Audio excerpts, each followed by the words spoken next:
인생을 돈벌이에만 집중하는 것은 야망의 빈곤을 보여주는 것이다. 당신 스스로에게 너무 적은 것을 요구하는 것이다. 야망을 가지고 더 큰 뜻을 이루고자 할 때에야 비로소 진정한 자신의 잠재력을 실현할 수 있기 때문이다. 미국 대통령 버락 오바마의 말입니다. 위대한 힘은 위대한 생각에서 나옵니다. 위대한 생각은 위대한 질문에서 나옵니다. 그리고 위대한 질문은 위대한 책임감에서 나오죠. 포기하지 않는 힘은 책임감으로부터 나옵니다. 공부가 힘들면 책임져야 할 것들을 떠올리기 바랍니다. 더 무거운 짐을 진 사람은 더 큰 힘을 낼 수 있습니다. 등수를 올리기 위해, 좋은 대학에 가기 위해, 걱정 없이 먹고 살기 위해. 그런 것들이 의미가 없다거나 가볍다는 이야기가 아닙니다. 하지만 여러분이 가진 잠재력을 남김없이 발휘하기에 충분한 목표가 아닐 수도 있다는 말입니다. 여러분은 여러분의 인생을 무엇에 공헌할 것입니까?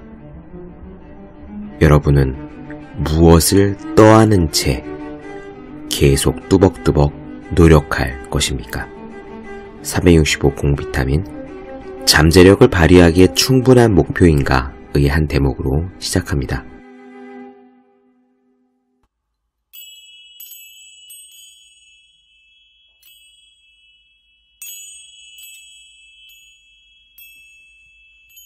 네, 안녕하세요. 본격 공부작업 팟캐스트 서울대는 어떻게 공부하는가 한지우입니다. 우리는 로우 바우마이스터 존 타이니의 의지력의 재발견 보고 있습니다. 오늘은 지난 시간에 이어서 의지력 강화의 방법에 대해서 추가로 나눠드리고자 합니다. 예전에 성철 큰 스님이라는 분이 계셨습니다. 산은 산이요 물은 물이로다 라는 말로 유명하시죠. 제가 대학 다닐 때 이분의 법어집, 그러니까 설교 모음집 같은 거예요. 법어집을 조금 읽어보았는데 재미난 부분이 있었습니다. 아시는 분도 계시겠지만 성철 스님이 제일 강조하신 게 절이거든요. 108배 하는 그 절 말입니다. 성철 스님을 만나러 오면 일단 무조건 3000배를 시켰어요. 3000배의 절을 해야 만나주었다는 이야기죠. 당시에 재임 중인 대통령이 성철 스님을 찾아왔을 때도 똑같이 3000배를 요구했다는 이야기도 유명합니다. 아무튼 성철 스님은 고시 공부가 안 돼서 오는 사람이건 고민이 있어서 찾아오는 사람이건 답을 똑같이 주었습니다. 매일 절을 하라는 거예요. 절만 하면 다 해결이 된다고요. 왜 그랬을까요?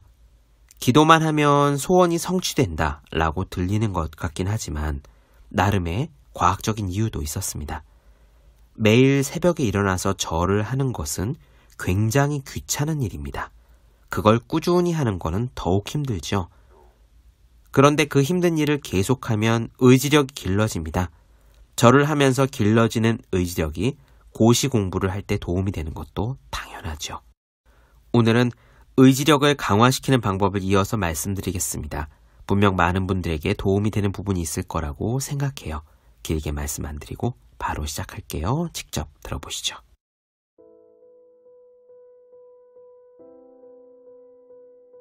가장 성공적인 의지력 강화 전략은 오스트레일리아의 심리학자 메건 오튼과 켄 챙에 의해 발전되었다.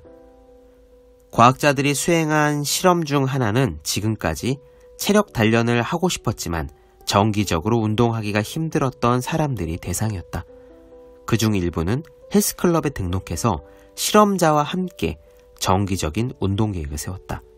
이들은 날마다 한 운동과 훈련을 기록하고 일지를 썼다. 또 다른 실험은 공부 습관이 향상되기를 바라는 학생을 대상으로 수행했다. 즉각적으로 도움을 받은 학생들은 실험자와 함께 장기적인 목표와 과제를 정한 다음에 그 과제를 더욱 세부적인 단계로 나누었다. 이들의 공부 계획은 다른 아르바이트 같은 것들을 고려해서 짰으며 학생들은 매일 진행된 공부 범위를 기록하고 일지를 썼다. 또 한 실험은 효율적인 재정 관리를 하고자 하는 사람들을 대상으로 수행되었다. 비실험자들은 실험자와 함께 절약을 하기 위한 예상과 계획을 먼저 세웠다. 수입과 지출이 어느 정도인지 추적하는 것 외에도 피실험자들은 돈을 소비하지 않기 위해 애쓴 자신의 감정과 갈등까지 세밀하게 기록해야 했다. 이를테면 가게의 쇼윈도를 지나가며 유혹에 넘어가지 않도록 집안에 박혀 두문불출하거나 돈을 절약하기 위해 휴가를 반납하거나 평소 아무런 망설임 없이 사던 물건을 구입하지 않는 등의 기록들을 빠짐없이 남겼다. 이런 실험을 하는 도중 피실험자들은 이따금 연구실로 와서 언뜻 보기에는 자신의 발전과 아무런 상관이 없어 보이는 훈련을 받았다. 피실험자들에게 6개의 검정색 사각형이 나타나는 컴퓨터 화면을 바라보게 한 것이다. 처음에는 그중 3개의 사각형이 깜빡거리다가 나중에는 모든 사각형이 화면 위를 미끄러지면서 제멋대로 움직였다. 그리고 5초 후에 피실험자들은 컴퓨터 마우스를 사용해 처음에 깜빡거렸던 사각형을 찾아내야 했다. 다시 말해 이 테스트에 성공하려면 처음부터 사각형을 잘 보고 그 움직임을 놓치면 안 됐던 것이다. 여기서 힘든 부분은 이러한 훈련을 진행하는 동안 가까운 곳에 있는 텔레비전에서 에디 머피가 스탠드업 코미디를 하며 청중들을 실컷 웃긴다는 점이었다. 텔레비전을 보기 위해 고개를 돌리거나 에디 머피의 농담에 귀를 기울이면 사각형의 움직임을 추적할 수 없다. 요컨대 높은 점수를 받으려면 농담과 웃음을 무시하고 지루한 사각형에 집중해야 했던 것이다. 이는 분명히 자기 절제를 요구하는 과제였다. 참여자들은 각 실험마다 2번씩 이 같은 테스트를 거쳤다. 처음 테스트는 연구소에 도착한 직후에 아직 기운이 쌩쌩할 때 이루어졌고 2번째 테스트는 시간이 조금 지나 의지력이 고갈된 후에 이루어졌다. 모든 실험에서 거의 비슷한 패턴의 결과가 나왔다. 몇 주 후에 정기적으로 체력 단련을 했거나 공부를 하거나 돈 관리를 해온 피실험자들은 에디 머피의 코미디를 무시하고 사각형 실험에서 큰 진전을 보였다. 특히 실험 막바지에 진행된 자기 절제 테스트에서는 고갈 효과에 매몰되지 않는 모습이 눈에 띄었다. 이는 훈련 결과 사람들의 의지력이 향상되었음을 의미한다. 당연한 말이지만 이들은 자신의 목표를 향해서도 발빠르게 나아갔다. 체력 단련 프로그램에 참여한 이들은 체력이 향상되었고 공부 습관 향상 훈련에 참여한 이들은 학업이 더욱 좋아졌고 재정관리 프로그램에 참가한 사람들은 더 많은 돈을 절약할 수 있었다. 그런데 여기서 정말 놀라운 것은 이들이 다른 부분에서도 향상된 모습을 보였다는 점이다. 공부 습관 향상 훈련에 참여한 학생들은 이전보다 자주 운동을 했고 충동 구매도 자제했다.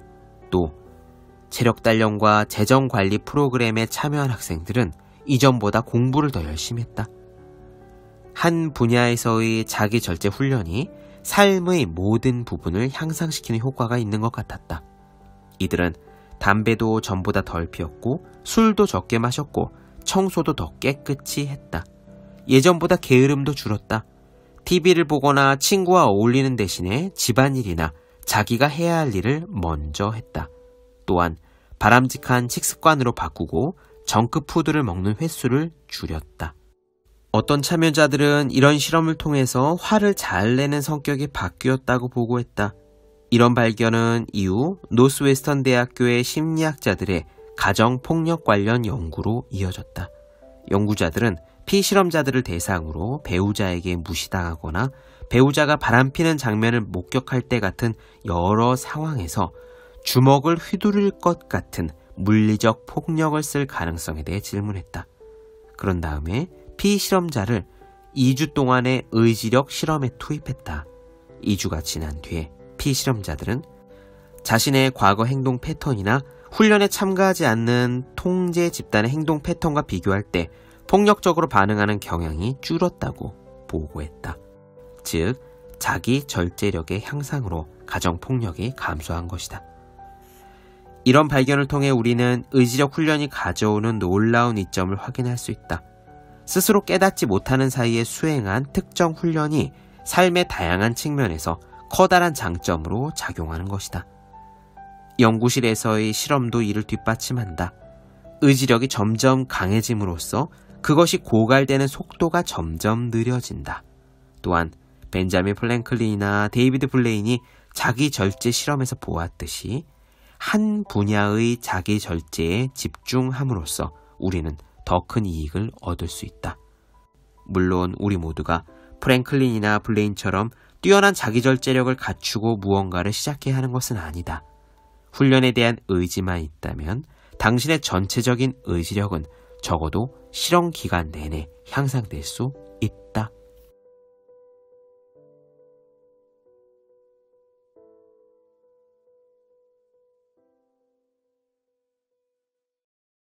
네, 본격 공부작업 팟캐스트 서울대는 어떻게 공부하는가?